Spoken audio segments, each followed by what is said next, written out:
Well, I think ultimately it's a big entertainment movie. You know, it's 2 hours where you have fun in the theater, but there's more things to think about when you go home, too. I think it raises a lot of ideas about violence and how we categorize violence. What we say is justified, legitimate violence, and what we say is not legitimate. You know, if there's a difference between state-sanctioned violence and individual violence, if there's a difference between intentional and unintentional, and all of these things, how we categorize violence, it's an interesting thing to think about and discuss, I think. I don't know. I mean, I personally am someone with strong political beliefs, but I have a hard time imagining committing violence under any circumstance. I'm more of a pacifist at heart, I guess.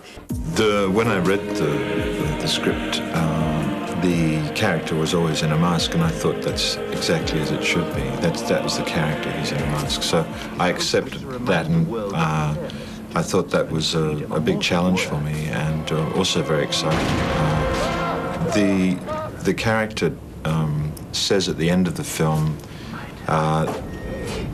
there's more beneath this mask. There is more than flesh. Beneath this mask, there is an idea, and the idea of the character is probably more important than seeing his face. So I was very excited about it. Well, I had always wanted to shave my head, and I was always scared to. So this gave me a good excuse, a good push to shave my head, and it actually took a lot of concentration to, you know, be upset in that scene instead of excited. And the biggest stress was that you only have one chance, because once they shave it, you can't go back. So I wanted to make sure the acting was right, and that, you know, the cameras weren't going to mess up, and that, you know, the hair person who was shaving my head was not going to make a mistake, because we didn't have a second chance. I think that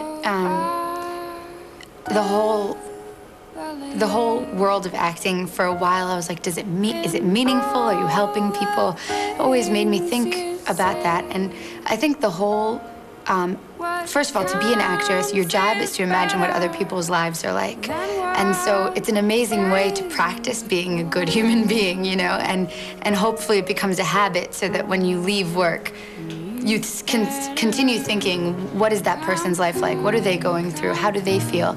And as an audience, you do the same thing. So what you're giving to people is the chance for 2 hours not to focus on their own problems, but to think about someone else's problems and someone else's happiness, and what makes them happy and what makes them sad, and what makes them have desire and what makes them have fear. And that's such a nice thing for people to practice. So I think it plays a really important function in social life for people.